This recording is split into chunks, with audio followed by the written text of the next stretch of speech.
Siap bertanggung jawab dunia akhirat, Wakil Presiden Budiono menegaskan Robert Tantular tidak pernah hadir dalam rapat KSSK. Lembaga Penerbangan dan Antariksa Nasional LAPAN membenarkan adanya fenomena badai matahari yang diperkirakan terjadi tahun 2012.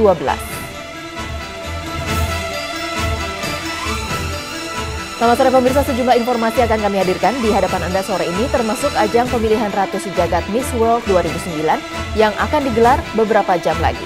Saya Chantal Della Conceta, inilah Seputar Indonesia.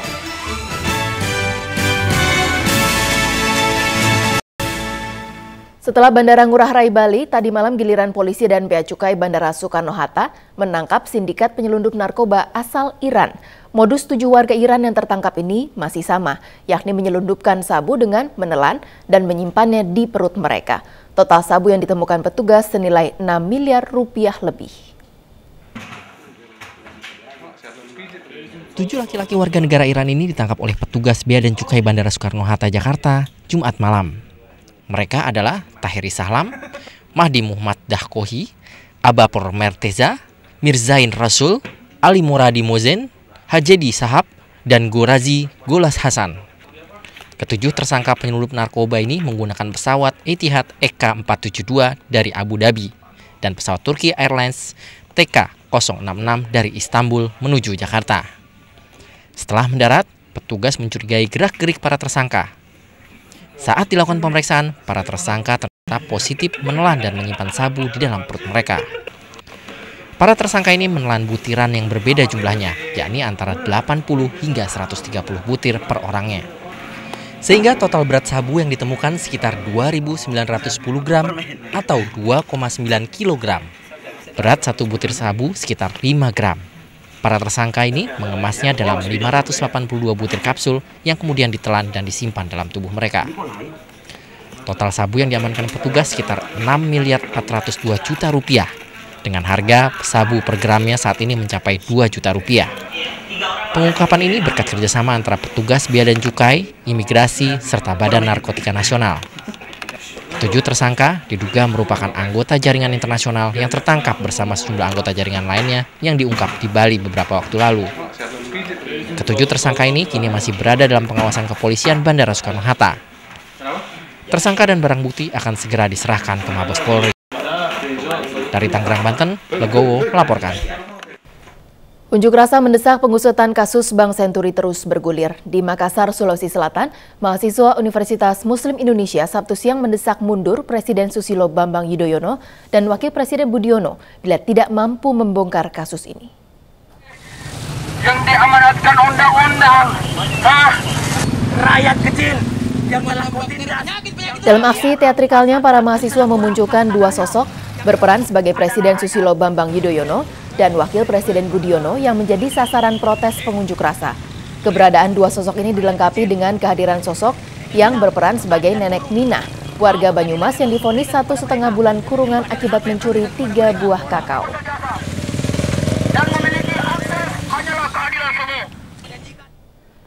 Pernyataan anggota Pansus Bank Senturi bahwa Robert Tantular hadir dalam rapat Komite Stabilitas Sektor Keuangan KSSK di Departemen Keuangan berbuntut panjang. Menteri Keuangan Sri Mulyani siap memperkarakan pernyataan Bambang Susatyo ini. Siang tadi giliran Wakil Presiden Budiono angkat bicara. Wapres menegaskan Robert Tantular tidak pernah hadir dalam rapat terkait pengucuran dana talangan Bank Senturi senilai 6,7 triliun rupiah.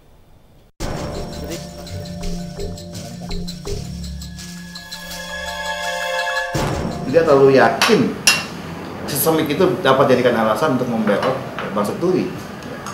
Ini pesertanya banyak, ada Budiono, Sri Mulyani, Halim Alamsyah, Rujito, Darmin, Anggito, Marsilam, Fuad Rahmadi, Fajri, Agus Martawardoyo, Agus kehadiran sebagai narasumber di sini.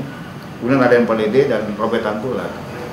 Robert Tantular ini menunggu di luar dari mulai sore hingga menjelang pagi. Pernyataan inilah yang membuat berang sejumlah pejabat di negeri ini. Hari ini, Wakil Presiden Budiono melakukan jumpa pers mendadak. Budiono saat kasus Bank Senturi terjadi tahun lalu menduduki posisi sebagai Gubernur Bank Indonesia. Saya saksi hidup di sana. Pada saat itu saya bersama-sama di semua rapat itu dengan Menteri Keuangan, bersama-sama juga dengan rekan-rekan yang lain, banyak sekali saksinya ini. Dan saya bisa menyampaikan pada saudara-saudara dengan tegas, jelas bahwa Robert Tantular tidak ada di dalam rapat. Yang kedua, tidak ada pembicaraan apapun karena dia tidak ada di rapat. Yang dikesankan seakan-akan terjadi antara Menteri Keuangan dan yang bersangkutan. Jadi tidak ada sama sekali fakta seperti itu, dan saya sebagai saksi, saya mempertaruhkan kredibilitas saya di dunia, dan saya mempertaruhkan diri saya di akhirat juga. Menurut Budiono, Robert memang ada di sekitar pertemuan, namun di tempat lain dan tidak di dalam rapat. Dan menurutnya, ini tidak menyalahi aturan karena memang prosedur resmi. Sebelumnya, Menteri Keuangan Sri Mulyani yang kala itu menjabat sebagai Ketua Komite Stabilitas Sektor Keuangan atau KSSK juga berang akan pernyataan Bambang Susatyo. Melalui Kabiro Hukum Departemen Keuangan, Sri Mulyani bahkan siap memperkarakan pernyataan Bambang Susatyo ini ke meja hijau. Berita-berita tersebut menjadi fitnah, mencemarkan dan merusak nama Menteri Keuangan Sri Mulyani Indrawati. Selanjutnya, Menteri Keuangan mempertimbangkan untuk mengambil langkah-langkah hukum. Sementara itu, kuasa hukum Robert Tantular, Bambang Hartono, membenarkan kliennya menghadiri rapat KSSK. Saat itu, Robert Tantular diundang oleh Departemen Keuangan. Namun Robert tidak masuk ke ruang rapat KSSK. Robert Tantular sendiri saat ini masih diperiksa di Kejaksaan Agung untuk melengkapi pemeriksaan kejaksaan terkait kasus Senturi. Lalu pertanyaannya, benarkah pertemuan itu memang sempat terjadi? Dan benarkah pengucuran dana talangan Bank Senturi triliunan rupiah dipengaruhi oleh Robert Tantular? Pernyataan-pernyataan ini semestinya bisa dibuktikan dan dijawab Pansus Senturi DPR di hari-hari ke depan. Tim Liputan RCTI melaporkan. PLN belum memenuhi janjinya, lagi-lagi pemadaman listrik memicu kemarahan warga. Tetaplah bersama kami hanya di Seputar Indonesia.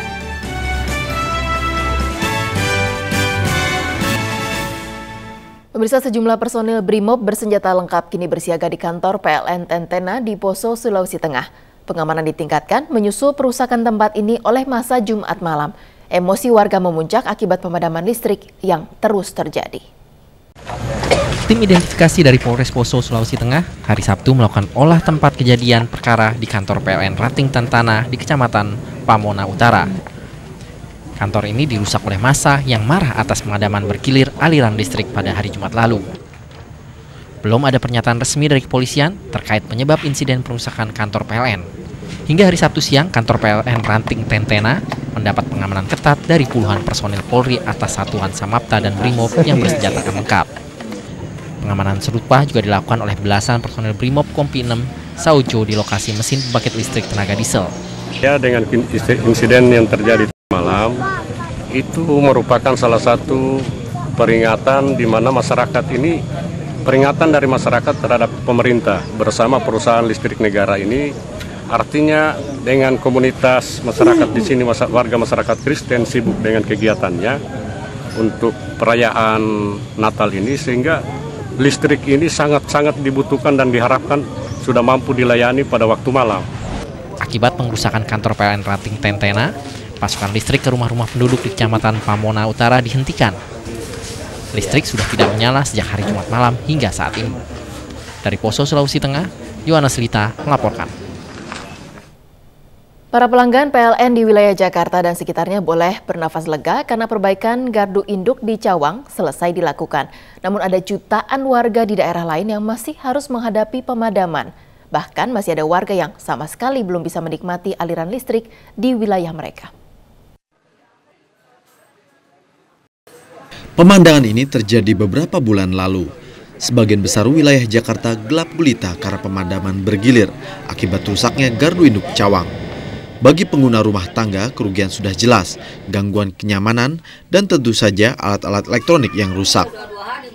Gitu. Oh, matinya sekitar 5 sampai 6 jam. Oh, berapa hari waktu itu dalam seminggu berapa kali? Dalam seminggu sampai 3 kali. Sampai 3 kali? Iya. Nah, waktu pas mati lampu ini kan banyak orang pakai komputer tuh gimana waktu itu? Wah, berteriak dong. Ya Warni, kalau misalnya mati lampu gitu kemarin kerugiannya berapa sih? Sampai 50%. Omsetnya berkurang? Berkurang. Dampak bagi kalangan industri lebih besar lagi. Kalangan pengusaha sempat mengklaim kerugian mencapai 2 triliun rupiah. Salah satu yang mengalami kerugian adalah sebuah industri pengolahan daging. Kini masyarakat Jakarta mungkin bisa bernapas lega. Gardu induk tegangan tinggi Gitet Cawang Baru telah selesai diperbaiki. Trafo pengganti yang terbakar akhir September lalu sudah datang dan siap digunakan. Lalu apakah persoalan selesai? Tentunya belum.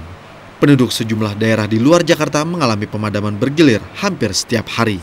Sementara di Bungku ibu kota Kabupaten Morowali di Sulawesi Tengah, aliran listrik dari PLN hanya dapat dinikmati selama 12 jam setiap harinya. Ini jelas mengganggu kegiatan ekonomi masyarakat, termasuk kantor pemerintah setempat yang tergantung pada mesin generator. Menurut data Dinas Energi dan Sumber Daya Mineral Kabupaten Morowali, hingga kini masih ada 69 desa di 5 kecamatan di Kabupaten Morowali yang belum mendapatkan aliran listrik. Ketersediaan energi listrik merupakan salah satu target yang digembar-gemborkan pemerintah, sebagaimana terungkap dalam National Summit 2009 lalu. Sudah saatnya pemerintah memikirkan ketersediaan listrik bagi 100% warganya di seluruh Indonesia. Dan bukan hanya bagi warga ibu kotanya saja. Tim Liputan RCTI melaporkan. Benarkah badai matahari di tahun 2012 akan memusnahkan bumi dan isinya? Seputar Indonesia segera kembali.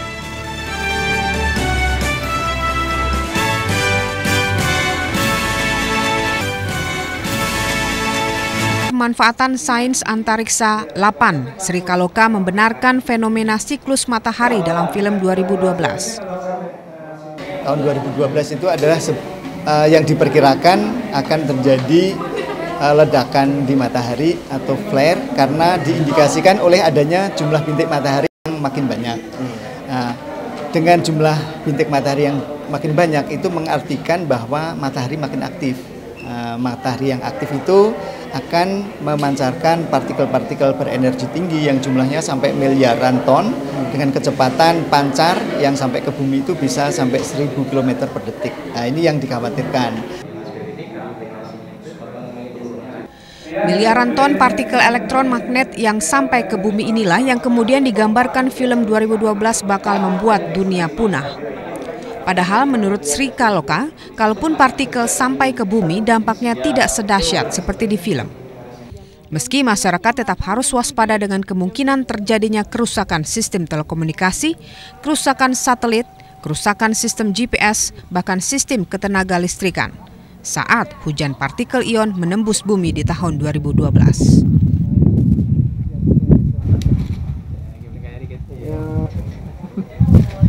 Gusti Aitam dan Widya Bayujati melaporkan. Anda mau tahu siapakah perempuan tercantik sejagat? Simak laporannya hanya di Seputar Indonesia sesaat lagi.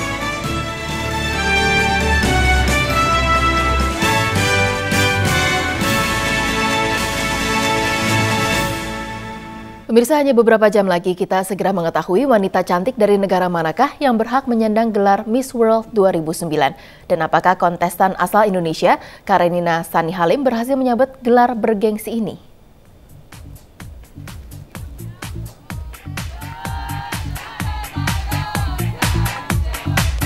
Malam final pemilihan Miss World 2009 akan digelar Sabtu malam waktu Indonesia di Gallagher Convention Center, Johannesburg, Afrika Selatan. Sejak kemarin puluhan kontestan disibukkan dengan beragam persiapan termasuk gladi resik yang berlangsung tertutup bagi media. Wakil dari Indonesia, Karenina Sani Halim, menyatakan kesiapan menghadapi malam penentuan nanti, termasuk mencoba rileks dengan tetap konsentrasi untuk mengharumkan nama Indonesia. RCTI akan menyiarkan detik-detik penobatan Miss World ini pukul 22:15 malam nanti. Tidak saja menjadi tempat penyelenggaraan Miss World 2009, Afrika Selatan juga akan menjadi tuan rumah Piala Dunia 2010. Maskot Piala Dunia 2010 ada bersama saya, yaitu Zakumi. Lalu bagaimana Zakumi ini bisa menjadi maskot Piala Dunia? Kita simak laporan yang berikut ini.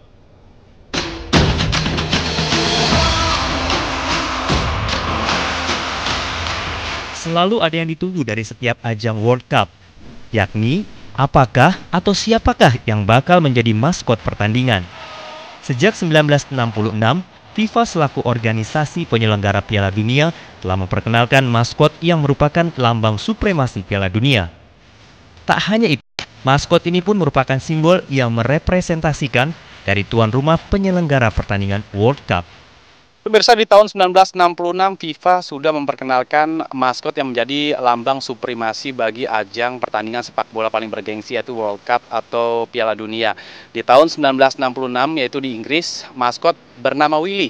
Sementara di tahun 1990 yaitu di Italia, maskot bernama Ciao.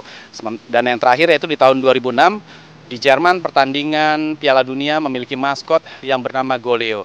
Dan rencananya di tahun 2010 yaitu hewan yang juga sebagai binatang khas dari tuan rumah Afrika Selatan.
Kami akhiri seputar Indonesia hari ini, Sabtu 12 Desember 2009. Saya Chantal Della Conceta. Selamat menikmati libur akhir pekan Anda. Sampai jumpa.